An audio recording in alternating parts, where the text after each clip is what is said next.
Hi, and welcome to the videos for the Madonna University Student Teaching Evaluation utilizing the Danielson Framework. My name is Tom Bell, and I'm the Director of Accreditation here at Madonna University and the College of Education. I've created 3 videos to help you, the student teacher or intern as we're referring to them, the cooperating teacher, and the university supervisor understand the evaluation process that will occur during the student teaching experience. Each of the 3 videos will highlight a different element of the overall process.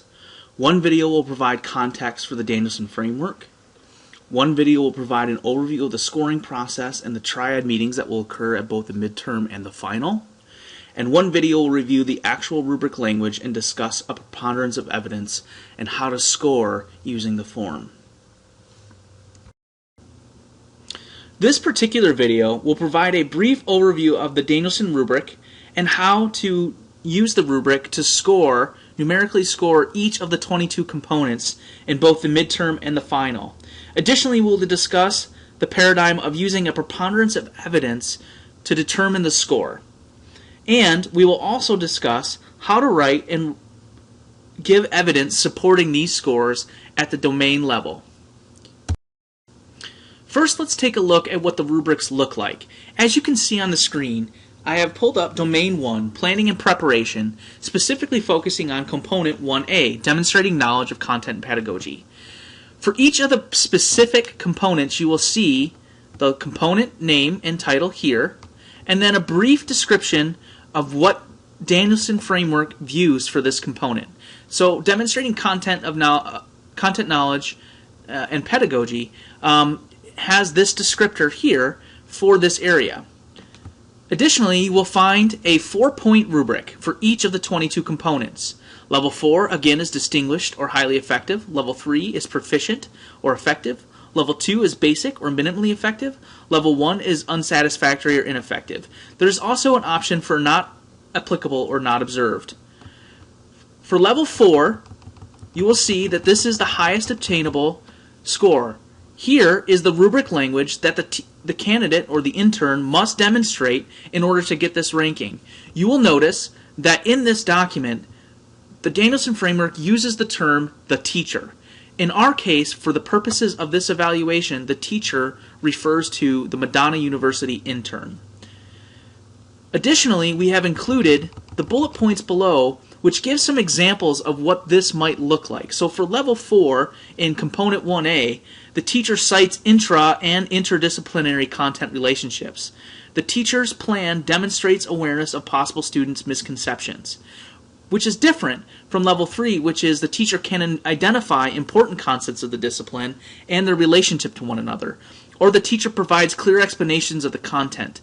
The levels of mastery of content look very different for these two things.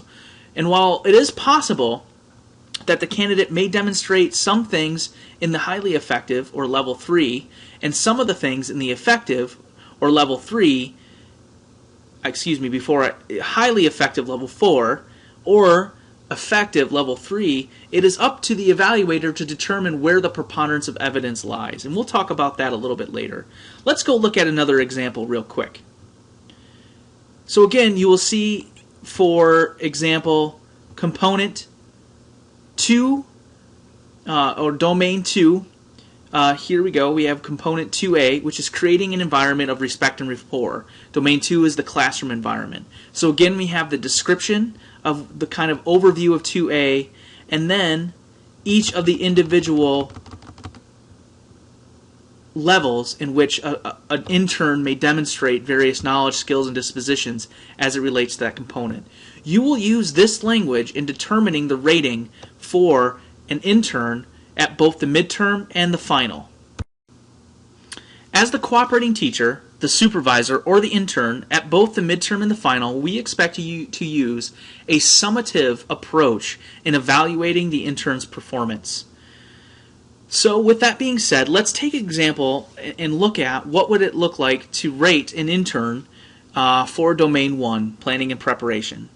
So based on the candidate's performance throughout the first half of their student teaching experience in Component 1A, Demonstrating Knowledge of Content and Pedagogy, I would simply look at the rubric and then determine what is the appropriate rating for the candidate.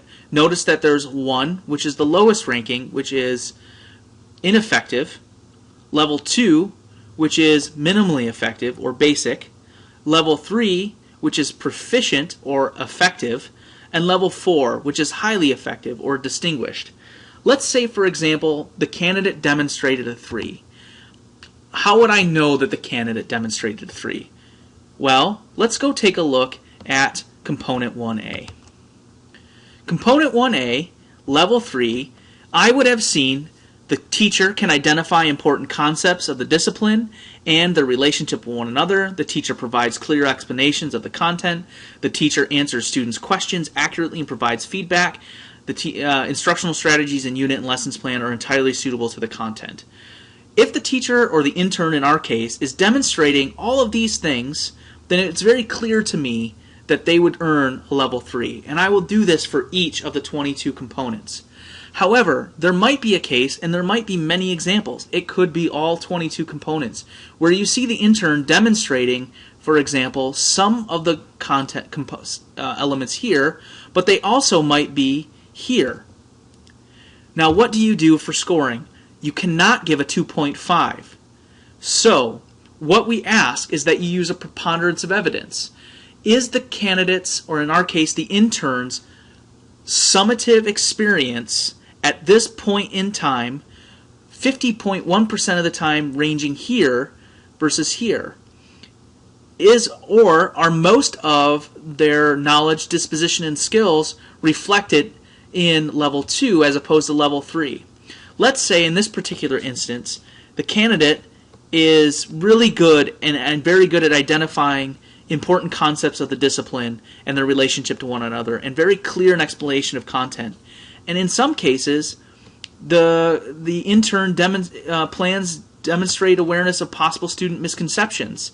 However, the intern still has limited instructional strategies in their lesson plans. So how would I rate this person? Based on the preponderance of evidence and what we've discussed, my supposition is that it would probably be a level 3. However, I would make notes of and examples in my writing of why I gave a level 3 and how they are demonstrating at a level 4, in some areas for a level 2. Thank you for participating and viewing this video. Please make sure to watch the other videos to have a full, complete understanding of the review process using the Danielson framework for teaching. My name is Tom Bell, and I am the Director of Accreditation at Madonna University. Should you have any questions regarding the contents of this video, please do not hesitate to contact me via email at thbell@madonna.edu. Again, that's thbell@madonna.edu. Thank you and have a great day.